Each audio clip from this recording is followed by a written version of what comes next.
Hello everyone, આજે આપણે ધોરણ 12નો જે ચેપ્ટર નંબર 3 છે એનો બીજો ટોપિક શરૂ કરીએ. એનું નામ છે ગેલ્વેનિક કોષ. ગઈકાલે આપણે વિદ્યુત રાસાયણિક કોષ વિશે ભણ્યા હતા. હવે આજનો જે ટોપિક છે એનું નામ છે ગેલ્વેનિક કોષ. તો ઘણા એવું કહે છે કે સર આ ગેલ્વેનિક કોષ તો કાલે આવી ગયો હતો. હા, ગેલ્વેનિક કોષ આવી ગયો છે, પણ થોડું આજે એમાં ડિટેલમાં જવાનું છે. એનસીઈઆરટીના ટોપિક મુજબ સેકન્ડ નંબરનો જે આપણો ટોપિક છે એ ગેલ્વેનિક કોષનો જ છે. તો એની આકૃતિ, એની રાસાયણિક પ્રક્રિયા, એમાં શું શું પ્રક્રિયા થાય છે, આ બધી વિશે આજ ડિસ્કસ કરવાની છે. તો સૌથી પહેલા હું તમને જણાવું કે ગેલ્વેનિક કોષ કોને કહેવાય, એનું કાર્ય શું છે. તો ગઈકાલે આપણે વાત કરી હતી એમ એનું કાર્ય શું છે કે રાસાયણિક ઉર્જાનું વિદ્યુત ઉર્જામાં રૂપાંતરણ કરવું. શોર્ટમાં એકદમ આપણે લખી શકીએ. શું લખીએ છીએ અહીંયા? શોર્ટમાં લખું છું કે રાસાયણિક ઉર્જાનું રૂપાંતરણ કરવું. શામાં? વિદ્યુત ઉર્જામાં. આ જ કામ છે ગેલ્વેનિક કોષનું. હવે ગેલ્વેનિક કોષ કોઈ પણ હોઈ શકે, જરૂરી નથી કે કોપર અને ઝિંકનું ઉદાહરણ લઈને જ ગેલ્વેનિક હોય. ગેલ્વેનિક તો એક આખી કોષનું નામ થઈ ગયું, પણ એની અંદર ડેનિયલ કોષ બની શકે, વોલ્ટેઇક કોષ, એ બંને એક જ છે, એ બની શકે છે. તો આપણે ડેનિયલ કોષ અને વોલ્ટેઇક કોષ વારાફરતી જોઈએ. તો પહેલી વાત કરીએ આપણે ડેનિયલ કોષની, એટલે કે ડેનિયલ અને વોલ્ટેઇક બંને એક જ છે, બંને જુદા જુદા નથી. બરાબર છે? તો અહીંયા આપણે જે પણ આકૃતિ દોરીશ કોની દોરીશ? ડેનિયલ કોષ કયો અથવા તો એને વોલ્ટેઇક કોષ કયો, બંનેનો મતલબ એક જ છે. બરાબર છે?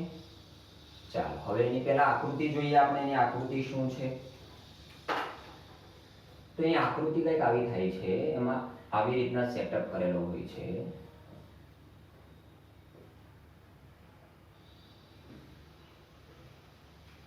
કે આપણે એમાં બે બીકર લેવાના રહે છે.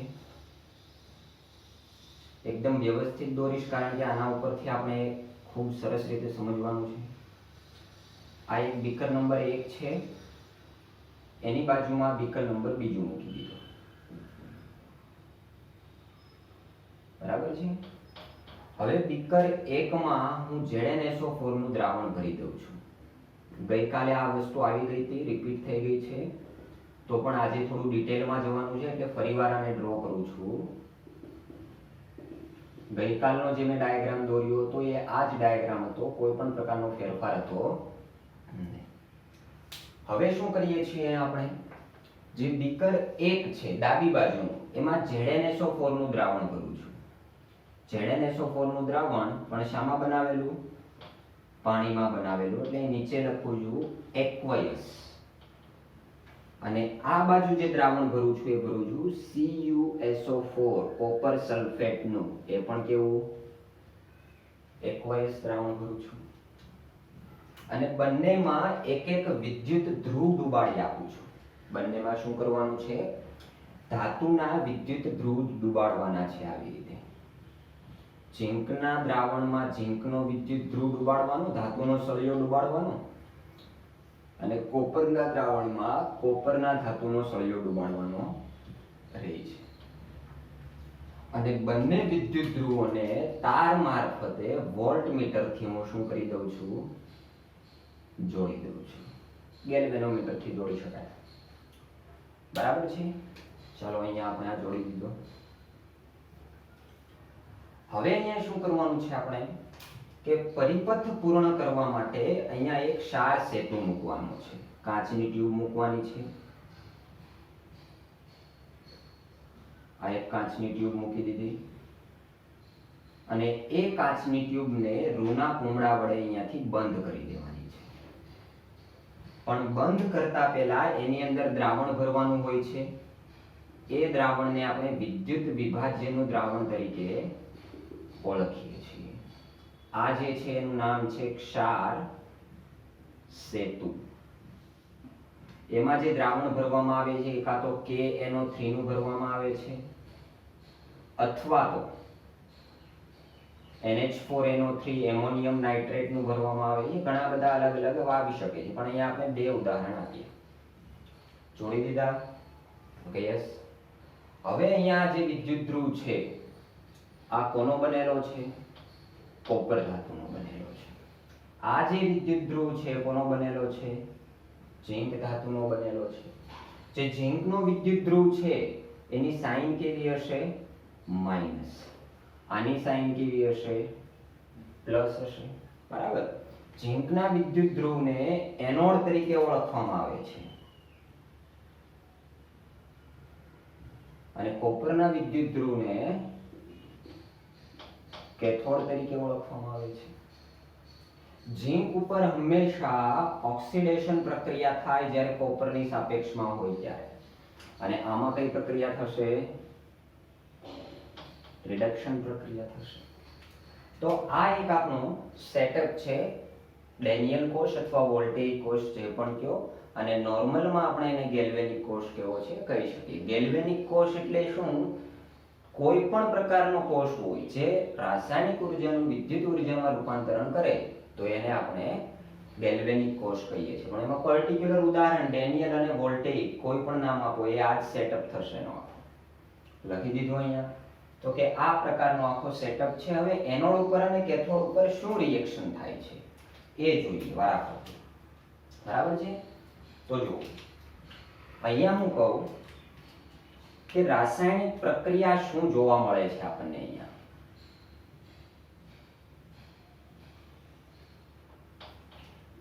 તો કે કેથોડ ઉપર શું રાસાયણિક પ્રક્રિયા થશે અને એનોડ ઉપર શું થશે વારાફરતી જોઈએ. કેથોડ કોણ છે ચેક કરો. કોપરનો વિદ્યુત ધ્રુવ જે છે એ કેથોડ છે. હવે જે કેથોડ વિદ્યુત ધ્રુવ છે કોપરનો, તો કોપર હતો કયા સ્વરૂપે? સોલિડ સ્વરૂપે. તો અહીંયા શું લખવાનું? Copper solid will gives copper સોલિડમાં હતો, પણ એનું રિડક્શન થાય એટલે શું થશે? અહીંયા કોપર +2 માંથી સોલિડમાં થશે. એટલે આપણે કેથોડની રિએક્શન લખતા પહેલા એનોડની લખીએ. બરાબર છે? કેથોડ લખતા પહેલા કોની લખીએ? એનોડની. તો સમજવી થોડી સારી પડશે. ચાલો હવે એનોડમાં જો અહીંયા ઝિંક કયા સ્વરૂપે છે? સોલિડ સ્વરૂપે. દ્રાવણમાં ઝિંક જશે તો ઝિંક કયા સ્વરૂપે છે? Zn+2 સ્વરૂપે. તેથી અહીંયા પ્રક્રિયા શું થશે કે ઝિંક રિએક્શન પહેલા સોલિડ સ્વરૂપે હતો Zn સોલિડ, પણ રિએક્શન પછી શામાં કન્વર્ટ થાય છે? તો કે રિએક્શન પછી કન્વર્ટ થાય છે Zn+2 એક્વયસમાં અને 2 ઇલેક્ટ્રોન રિલીઝ કરે છે. તો આ ઝિંકની રિએક્શન થઈ.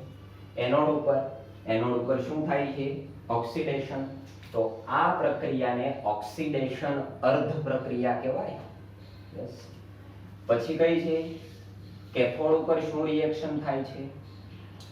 તો કે કેથોડ ઉપર પણ આવું થશે કે કેથોડમાં જે ઝિંકે પોતાના 2 ઇલેક્ટ્રોન રિલીઝ કર્યા એ બંને ઇલેક્ટ્રોન તાર મારફતે આ બાજુ જવાના. એટલે આ દિશા જે છે ઇલેક્ટ્રોનના પ્રવાહની દિશા છે ઝિંક થી કોપર તરફ. આ 2 ઇલેક્ટ્રોન અહીંયા આવશે એટલે આ બંને ઇલેક્ટ્રોન તરફ જે દ્રાવણમાં કોપર +2 છે આકર્ષાશે. આકર્ષાઈને અહીંયા જમા થવા લાગશે. એટલે કોપરની રિએક્શન શું થશે? કોપર +2 જે એક્વયસ સ્વરૂપે હતો એ ઝિંક વાળા 2 ઇલેક્ટ્રોન મેળવીને કોપર સોલિડમાં કન્વર્ટ થશે. તો આ મારી કેથોડ ઉપરની રિએક્શન એટલે કે રિડક્શન અર્ધ પ્રક્રિયા થઈ ગઈ. યસ, રિડક્શન અર્ધ પ્રક્રિયા થઈ ગઈ. હવે કુલ પ્રક્રિયા લખી શકું.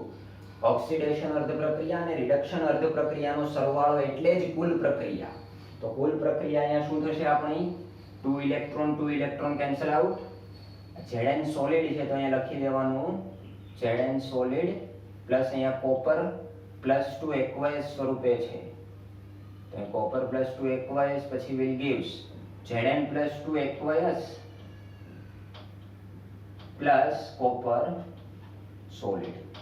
તો આ મારી કુલ પ્રક્રિયા છે જેને હું રેડોક્સ પ્રક્રિયા કહું છું, જેમાં કોપરનું રિડક્શન થાય છે અને ઝિંકનું ઓક્સિડેશન થાય છે.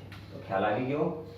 તો આ જે પ્રક્રિયા થાય છે આમાં બે એનોડ ઉપર અને કેથોડ ઉપર, એક ઉપર ઓક્સિડેશન અર્ધ પ્રક્રિયા થાય છે ઝિંક ઉપર અને કેથોડ ઉપર રિડક્શન અર્ધ પ્રક્રિયા જોવા મળે છે. હવે અહીંયા જુઓ કે આપણે બે અર્ધકોષોનું અહીંયા મિશ્રણ કરેલું છે. કયા કયા?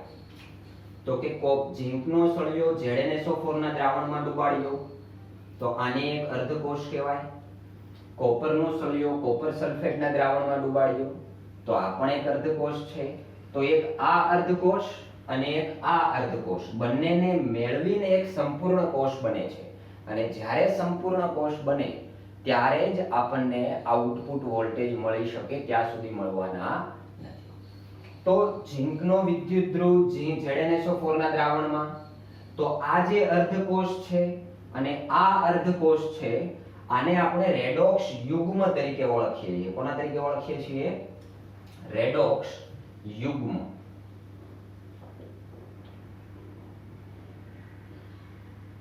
બરાબર છે. અથવા તો એને તમે અર્ધકોષ પણ કહી શકો છો.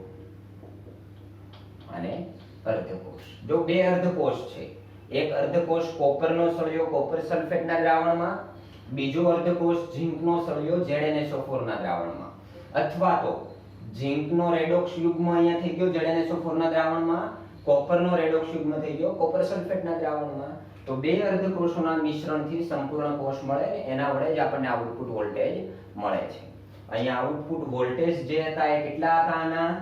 તો કે આ રાસાયણિક પ્રક્રિયા દરમિયાન જે વોલ્ટેજ મળતા હતા એ 1.1 વોલ્ટ હતા. તમે વોલ્ટમીટર ઉપર રીડિંગ માપશો ત્યાંથી ખબર પડી જશે જોઈને કે ભાઈ 1.1 વોલ્ટ મળે છે વોલ્ટ. પરંતુ આ હું તમને ગણીને પણ બતાવીશ કે કેવી રીતે આ વેલ્યુ આવે છે. આનો દાખલો પણ આવે ને ઇક્વેશન પણ આવે છે, પણ આપણે ગણીશું. તો આ છે આપણો ગેલ્વેનિક કોષ. હવે એમાં કોનો યુઝ થયો છે? જો એમાં યુઝ થયો છે ક્ષાર સેતુનો.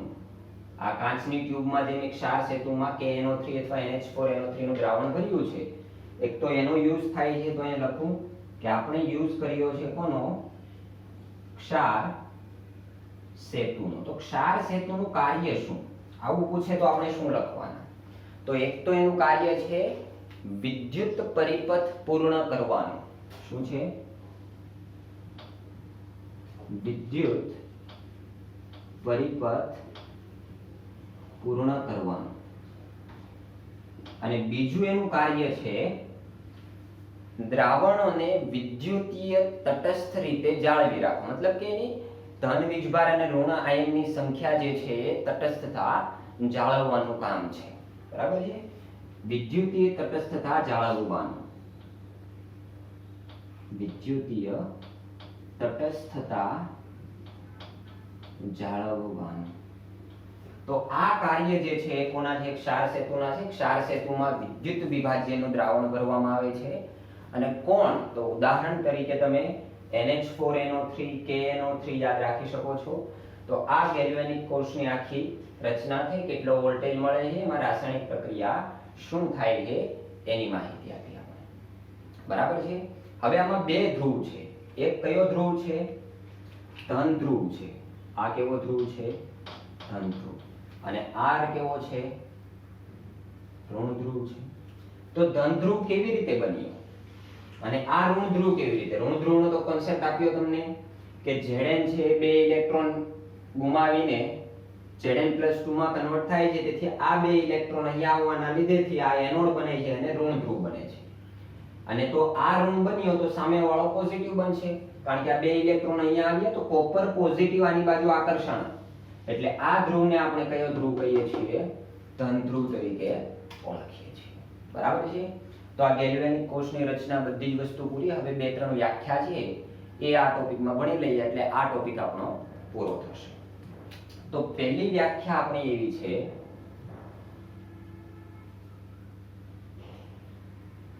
પહેલી આપણી જે વ્યાખ્યા છે એનું નામ છે કોષ પોટેન્શિયલ. કોષ પોટેન્શિયલ ભણતા પહેલા કહીએ વિદ્યુત ધ્રુવ પોટેન્શિયલ ભણીએ. કોષ પોટેન્શિયલ ભણતા પહેલા વિદ્યુત ધ્રુવ પોટેન્શિયલ. હવે વિદ્યુત ધ્રુવ પોટેન્શિયલ શું છે? તો આમાં ચાર વ્યાખ્યા ભણવાની છે. એક વિદ્યુત ધ્રુવ પોટેન્શિયલ ભણવાનો છે, પ્રમાણિત વિદ્યુત ધ્રુવ પોટેન્શિયલ ભણવાનો છે, એક કોષ પોટેન્શિયલ ભણવાનો છે ને એક ઈએમએફ ભણવાનો છે. નાની નાની ચાર વ્યાખ્યા છે, એક બે લાઈનમાં. તો વિદ્યુત ધ્રુવ પોટેન્શિયલ કોને કહેવાશે? તો કે વિદ્યુત ધ્રુવ એટલે શું એ તો ખબર છે. જો અહીંયા ઝીંકના વિદ્યુત ધ્રુવ કહેવાય, આ કોપરનો વિદ્યુત ધ્રુવ કહેવાય. જ્યારે વિદ્યુત ધ્રુવને તેના વિદ્યુત વિભાજ્ય દ્રાવણમાં ડુબાડવામાં આવે તો ઝીંકના વિદ્યુત ધ્રુવને ZnSO4 ના દ્રાવણ એટલે કે એનું વિદ્યુત વિભાજ્યનું દ્રાવણ કહેવાય. કોપરના વિદ્યુત ધ્રુવને પોતાના વિદ્યુત વિભાજ્યના દ્રાવણમાં. એટલે હું અહીંયા શું લખી શકું કે વિદ્યુત ધ્રુવ અને વિદ્યુત વિભાજ્ય વચ્ચે પોટેન્શિયલ તફાવત વિકસે છે.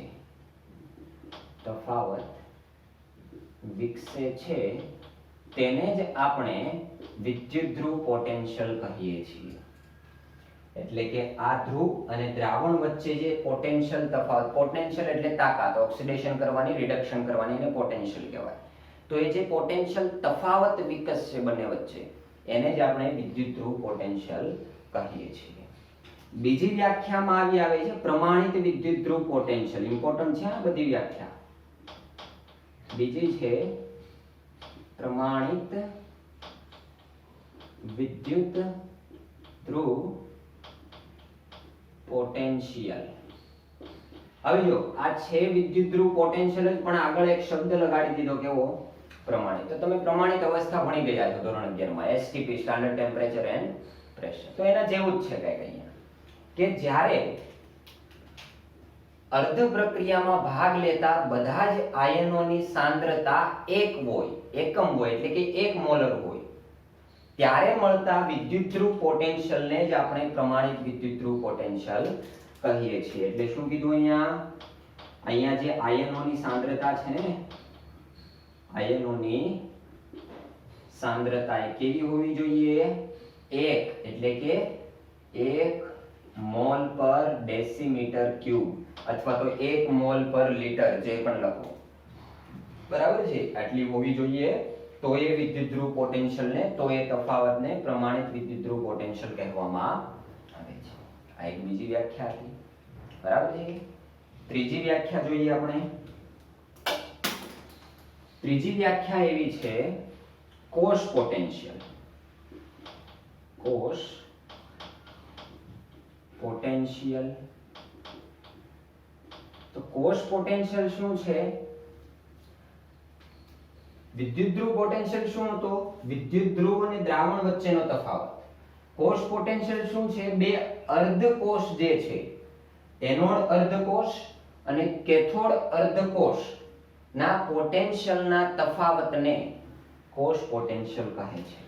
શું કીધું અહીંયા ફરીવાર?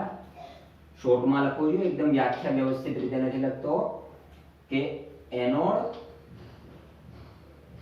અને કેથોડ અર્ધકોષ ના પોટેન્શિયલ તફાવતને જ આપણે કોષ પોટેન્શિયલ કહે છે. કોષ પોટેન્શિયલ કહે છે, બરાબર છે. બે અર્ધકોષનો તફાવત તો કોષ પોટેન્શિયલ થઈ ગયું. બીજી વાત કરીએ આમાં, ચોથી વ્યાખ્યા અને છેલ્લી વ્યાખ્યા EMF, જેને આપણે કહીએ છીએ ઇલેક્ટ્રોમોટિવ ફોર્સ, અથવા તો આને કહીએ છીએ વિદ્યુત ચાલક બળ. વિદ્યુત ચાલક બળ, જેને આપણે EMF તરીકે ઓળખીએ છીએ. યસ. આ શું છે? તો આ આવડે ને એટલે આ આવડશે કે એનોડ અને કેથોડના પોટેન્શિયલ તફાવતને જ આપણે શું કહીએ છીએ? Electromotive force. આ બંને વસ્તુ સરખી જેવી જ છે. તો આ છેલ્લી વ્યાખ્યા હતી ઇલેક્ટ્રોમોટિવ ફોર્સ. તો તો આજે આપણે ભણ્યા ચેપ્ટર નંબર 3 નો ટોપિક નંબર 2 ગેલ્વેનિક કોષ, એની આકૃતિ, એની રચનામાં જે ક્ષાર સેતુનો ઉપયોગ થાય છે, એની રાસાયણિક પ્રક્રિયા, કેટલો આઉટપુટ વોલ્ટેજ મળે, ધન ધ્રુવ કોણ છે, ઋણ ધ્રુવ કોણ છે, અને પછી 4 વ્યાખ્યાઓ અહીંયા વિદ્યુત ધ્રુવ પોટેન્શિયલ, પ્રમાણિત વિદ્યુત ધ્રુવ પોટેન્શિયલ, કોષ પોટેન્શિયલ અને ઇલેક્ટ્રોમોટિવ ફોર્સ.